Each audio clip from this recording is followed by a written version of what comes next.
सबसे पहले अपने प्रोग्राम को शुरू करने से पहले हम बाबा भीकमदास जी की जय बोलेंगे 3 बार। बाबा भीकमदास जी की जय। बाबा भीकमदास जी की जय। बाबा भीकमदास जी की जय। मैं आप सबके चेहरे पे जो अपनापन, जो लगाव, जो तेज देख रहा हूं, उसको देख के वाकई में लग रहा है कि मैंने जो 24 साल तपस्या की है अपने मेहंदगढ़ के लिए, वो सफल हो गई।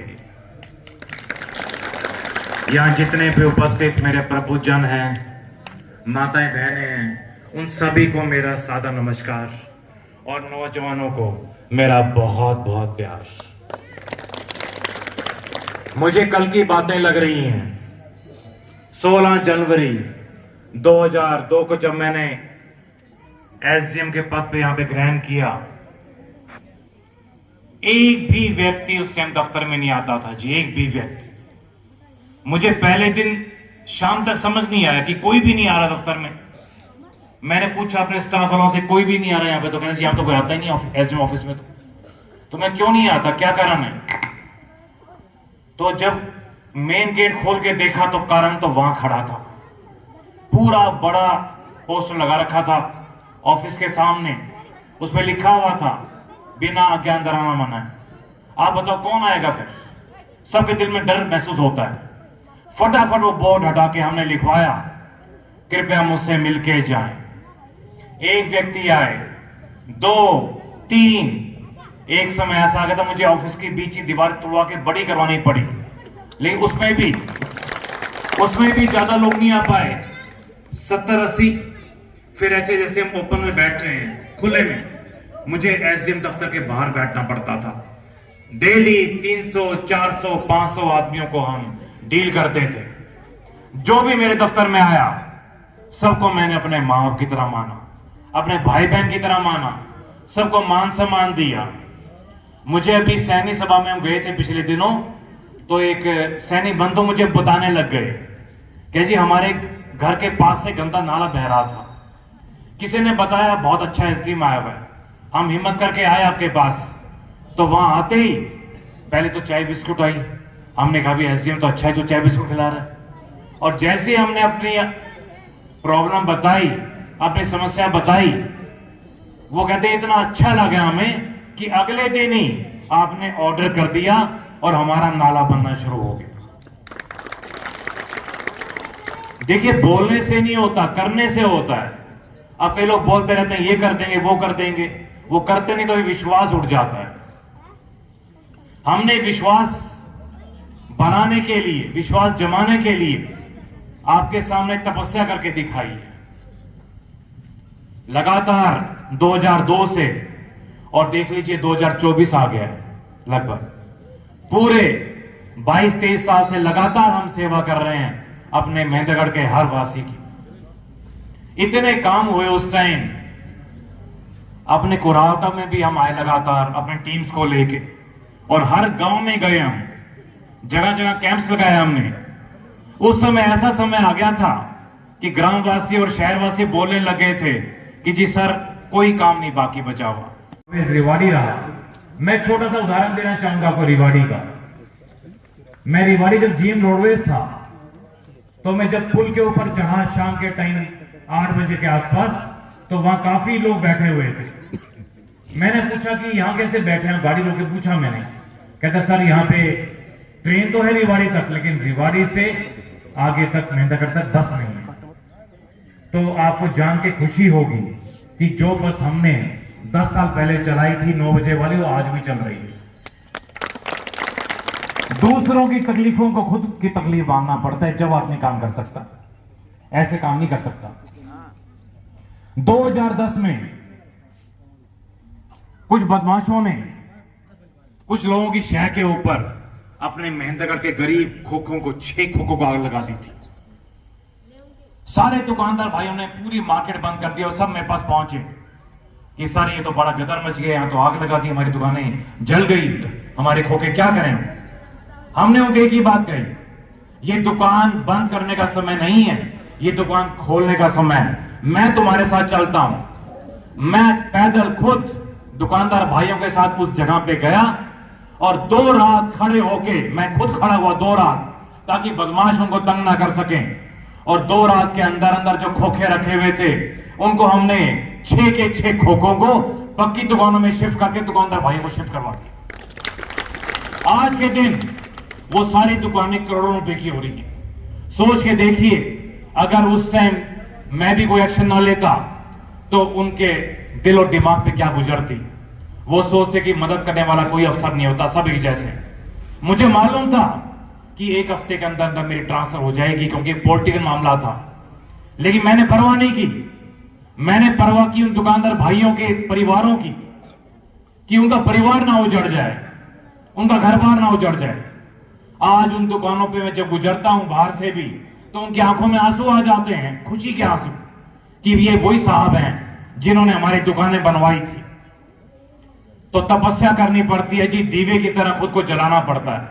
हमने 24 साल दीवे की तरह खुद को जलाया है, और अब हम सब मिलके इस दीवे की रोशनी को सूर्य की रोशनी में बदल सकते हैं। यह आपके हाथ में है सब कुछ। मेरी अभी पूरी 10 साल की नौकरी पड़ी थी, क्लास 1 की, पूरे 10 साल की। आपको जान के बड़ी खुशी होगी, 1957 में जब मैंने ज्वाइन किया था, और उस टाइम भजनलाल जी सीएम हुआ करते थे। उनके समय से लेके और 2000 तक लगा लीजिए आप, जब खट्टर साहब सीएम थे, लगातार हर सीएम ने आपके संदीप सिंह को बेहतरीन अफसर का नाम दिया हुआ है, बेहतरीन अफसर का।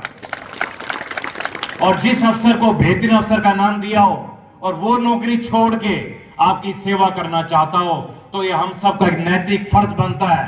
आप सोच के देखिए, 2 लाख मुझे मिल रहे थे, घोड़ा, गाड़ी, बंगला, ड्राइवर, गनमैन, सब तो मिल रहा था मुझे। मैं भी आराम से और अफसरों की तरह एसी में बैठ के आराम कर सकता था। लेकिन मुझे परमपिता परमेश्वर ने आज आदेश दिया कि जाओ, जाके अपने मेहंदगढ़ की जनता की सेवा करो। जब हम आए आपकी सेवा करने के लिए, आप सबको भ्रमित करने के लिए बहुत तरह तरह के षड्यंत्र रचे जाएंगे, तरह तरह की बातें की जाएंगी, लेकिन आपको अपना मन को संयम में रखना होगा, आपको मजबूत रहना होगा। आप सोच के देखिए, 45 साल में आपकी रोड नहीं बन पाई, सीवर लाइन नहीं डल पाई, पाइप लाइन नहीं डल पाई, तो क्या काम होगा। मैं माताओं बहनों से पूछना चाहता हूं, माताओं बहनों के बुजुर्गों की एक ही इच्छा होती है कि हमारा बेटा नौकरी लग जाए घर के पास। अब आपके बच्चे जाते हैं जी बावल, गुड़गांव, रेवाड़ी, उससे भी आगे 15-20 हजार रुपए के लिए, और उसके बावजूद भी आपको दिमाग में टेंशन रहती है कि मेरा बच्चा कहां खाना खा रहा होगा, मेरा बच्चा कैसे रह रहा होगा, आने जाने की समस्या। तो आज ये संदीप सिंह आपको भरी सभा में भिकमदास जी के मंदिर में खड़ा होके, क्योंकि हमने जो भी बोला है जिंदगी में कभी झूठ नहीं बोला, हमने हमेशा सच बोला है। जिस दिन आप अगले साल पावर में आ जाओगे माताओं बहनों, उस दिन आपके बच्चे अपने कुरावटा गांव के विदिन 2-3 किलोमीटर के बीच में ही नौकरी करेंगे 15 से 20 हजार की। ये हमारी गारंटी है, ये हमारे वचन है। आपको जान के बड़ी खुशी होगी कि आपका बच्चा सुबह खाना खा के जाएगा, शाम को घर आके खाना खाएगा, आपकी सेवा करेगा। सबसे बड़ी बात यह है, आज तक किसी ने बात सोची नहीं थी। मैं युवाओं से पूछना चाहता हूं, हमारे युवा बेरोजगार घूम रहे हैं, कितनी समस्या है इनके सामने। इनको टेंशन रहती है कि हमारे बाप ने हमें पढ़ा लिखा के बड़ा तो कर दिया, अब जब समय आया तो हमें नौकरी नहीं मिल पा रही। पहली बारी किसी ने विकास और नौकरी का मुद्दा उठाया है, आज तक किसी ने मुद्दे नहीं उठाए थे, सब इन चीजों से बचते रहे। आपको देखना है, आपके सामने सब कुछ है। 3 व्यक्ति खड़े हैं आपके सामने, बेहतरीन कौन है उसको चुन लीजिए। मैं कभी नहीं कहूंगा कि संदीप से वोट डालिए, मैं कहूंगा खुद को वोट डाल के देखिए। इस बारी 45 साल से आपने लोगों को वोट डाली है। आप सोच के देखिए, 45 साल वालों ने कितना जोर लगा रखा है अपने बच्चों के लिए, कितना जोर लगा रखा है उनके बच्चों भविष्य के लिए। आप भी तो अपने बच्चों भविष्य के लिए जोर लगाइए, उनको देख के सीख लीजिए। जब वो 45 साल वाले जोर लगा सकते हैं अपने बच्चों भविष्य के लिए, तो आपके बच्चों भविष्य कौन बनाएगा। उनके लिए हम जोर लगा रहे हैं। उनका एक सीमित परिवार है और हमारा परिवार पूरा बड़ा परिवार है। मैं बताना चाहूंगा आपको 27 अगस्त को पहली बारी, पूरे हिंदुस्तान की बात कर रहा हूं मैं आपको, पहली बारी 36 बिरादरी को एक छत के नीचे लाने का काम आपके संदीप सिंह ने किया। पहली बार 36 पगड़ियां 36 बिरादरी को पहनाई गई, यानी कि भाईचारे की पगड़ियां, और 36 स्कीम्स हमने लॉन्च करी। यानी कि स्कीम्स का मतलब मोटी भाषा में होता है उद्योग। 36 उद्योग में, एक उद्योग में कम से कम भी बता लीजिए अगर 500-700 नौकरियां मिलती हैं तो कितनी नौकरी आपके 2-3 साल में मिल जाएंगी। आप सोच के देखिए कितना विकास हो जाएगा। हमारा एक ही मकसद है, अपने मेहंदगढ़ को वर्ल्ड क्लास सिटी बनाएं, क्योंकि हमने क्लास 1 नौकरी छोड़ी है तो हम मेहंदगढ़ क्लास 1 सिटी बनाना चाहते हैं। देखना आपको है, क्योंकि लोकतंत्र में राजा कौन होता है? आप लोग। लेकिन हमें याद नहीं रहता, हम एक दो व्यक्तियों को राजा बना देते हैं और फिर वो राजा हमें भूल जाता है, वो कहीं और जाके बैठ जाते हैं। आपको पता है, आपको मालूम है, आपके संदीप सिंह ने शादी नहीं की हुई है। हमने किसके लिए करना है? जो भी करना है आपके बच्चों के लिए तो करना है। इतनी मेहनत, इतनी तपस्या किसके लिए हो रही है? आपके बच्चों के लिए, आपके उनके बच्चों भविष्य के लिए, अपने मेहनत भविष्य के लिए। यह सुनहरे मौका है जी, इस मौके को हाथ से मत जाने देना, क्योंकि अगर ये मौका हम चूक गए तो फिर इनके बच्चे आ जाएंगे, फिर उनके बच्चे आ जाएंगे। वो सामंतवाद जो प्रथा होती है ना, वो आप लोग ही खत्म कर सकते हैं। हमने एक वायदा किया हुआ है हमारी पब्लिक से, हमारे परिवार से, जिस दिन हम 2 बार जीत जाएंगे इलेक्शन, तीसरा इलेक्शन आप में से जो यूथ होगा, जो युवा होगा, जो सक्षम होगा, उसको हम आगे लाके खड़ा करेंगे, उसको इलेक्शन लड़वाएंगे हम। आपको बताना चाहूंगा मैं आपको मुलायम सिंह यादव जी के बारे में, वो कैसे पॉलिटिक्स में आए। उत्तर प्रदेश के जो मुख्यमंत्री रह चुके थे, वो कैसे पॉलिटिक्स में आए।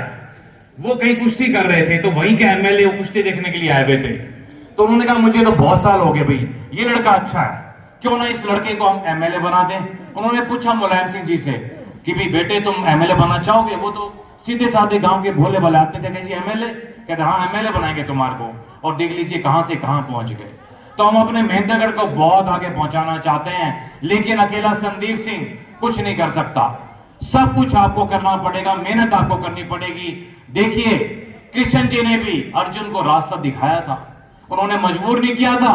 उन्होंने अर्जुन को बोला कि ये कांटों भरा रास्ता है और ये फूलों भरा रास्ता है, चलना आपको है। अब आपके सामने भी 45 साल से आप कांटों भरे रास्ते पे चल रहे थे, अब वो आपके सामने फूलों भरा रास्ता लेके आए हैं। तो कृपया करके इस फूलों भरे रास्ते पे चल के देखिए और अपने मेहनत भविष्य बना के देखिए। नहीं तो आने वाली पीढ़ी आपसे ही पूछेगी कि भी 3 व्यक्ति खड़े थे, आपने भेदन को क्यों नहीं चुना, आपने हमारा भविष्य खराब क्यों कर दिया? फिर क्या जवाब दोगे आप, ये मुझे बताइए। तो देखिए समय बहुत कम है, पूरे 7 से 8 महीने आपके पास। हो सकता है अगली बारी टाइम बहुत कम मिले आने का।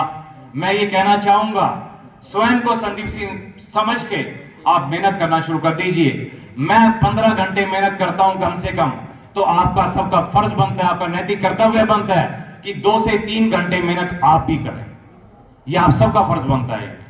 तो जी आपके पास इलेक्शन के टाइम में ये प्रेशर डालेंगे, आपके रिश्तेदार लेके आएंगे, आपके जानकार लेके आएंगे, आपने एक ही जवाब देना है उनको, आइए बैठिए, आपका स्वागत है और जो भी लेन देन करना है करिए, लेकिन वोट अपनी आत्मा पे हाथ रख के डालना।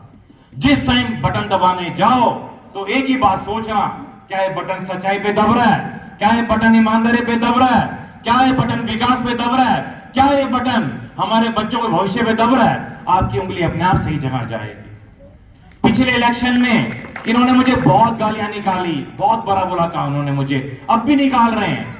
मुझे भी काफी लोगों ने कहा जी आप भी गाली निकालो।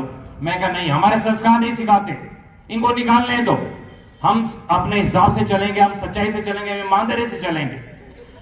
पिछला इलेक्शन भी आप जीत रहे थे 2 दिन पहले। 2 दिन में ऐसा क्या हो गया मैं बताना चाहूंगा आपको। ऊपर की जो रिपोर्ट थी वो भी आपको जीत दिखा रही थी। इन्होंने भ्रमित कर दिया जनता को कि संदीप सिंह तो 5,000 वोट हैं, 10,000 वोट हैं, 15,000 वोट हैं।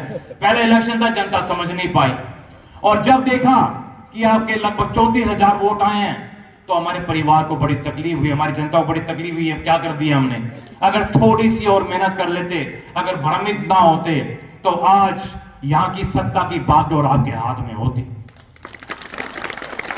तो जी मैं आप सबसे प्रश्न पूछना चाहता हूं, जितने भी मेरे परिवार के सदस्य यहां खड़े हैं, आप अपने हाथों पे हाथ रख के बताइएगा, क्या इस बारी सच्चाई और ईमानदारी का साथ देना चाहोगे? आप संदीप सिंह का साथ दोगे?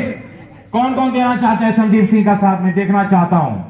यहां तो 100% है, 100% है। ये तो एक बार ताली बजा दीजिए।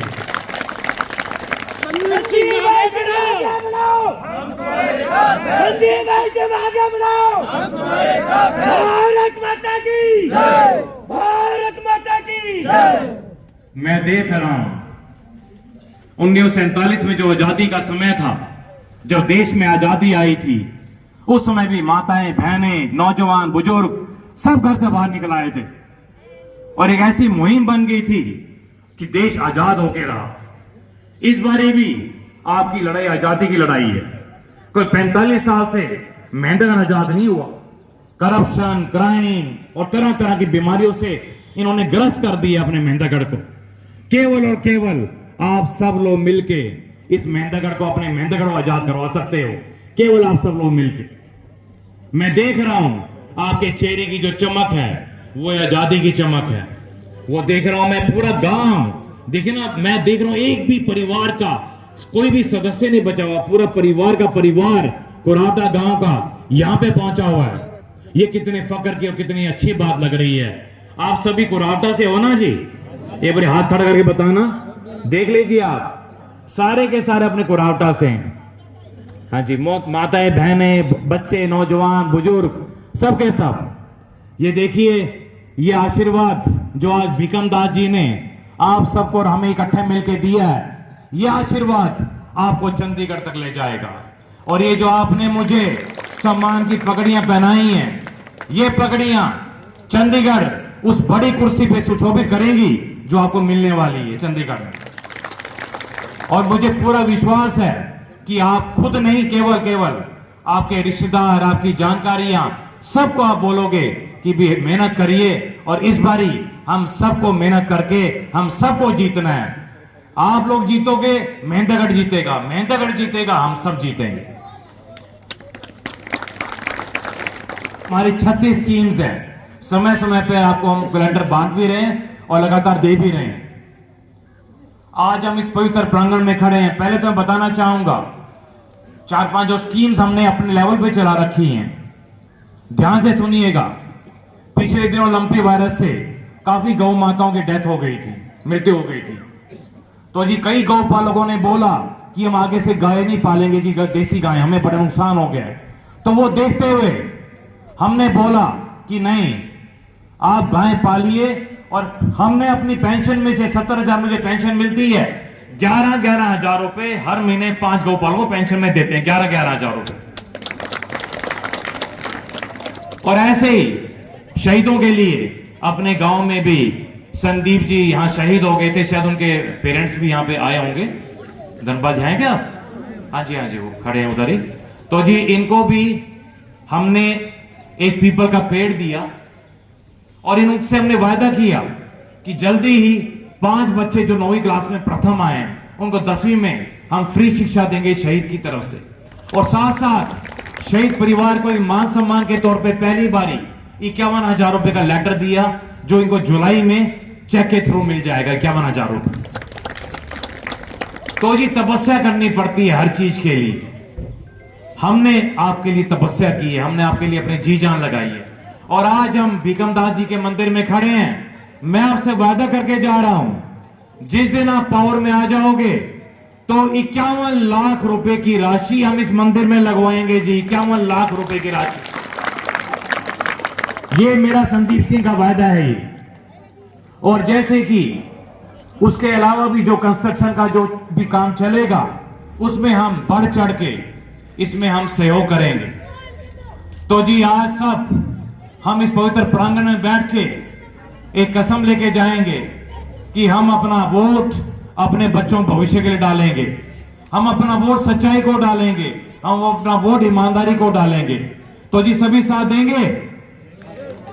एक बड़ी जोर से जय हिंद बोलिएगा। जय हिंद, जय हिंद, जय हिंद।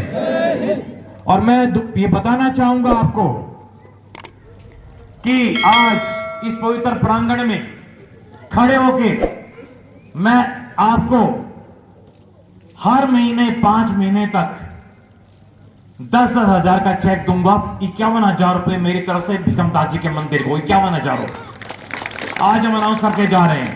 पहला चेक 10,000 11,000 रुपए का मैं अभी देके जा रहा हूं, पहला चेक। और हर महीने मेरी पेंशन में से अपने मंदिर कमेटी को 10,000 रुपए मिलेंगे, यानी कि 51,000 रुपए अपने मंदिर को, अपने भिकमदास जी के चरणों में अर्पित करता हूं।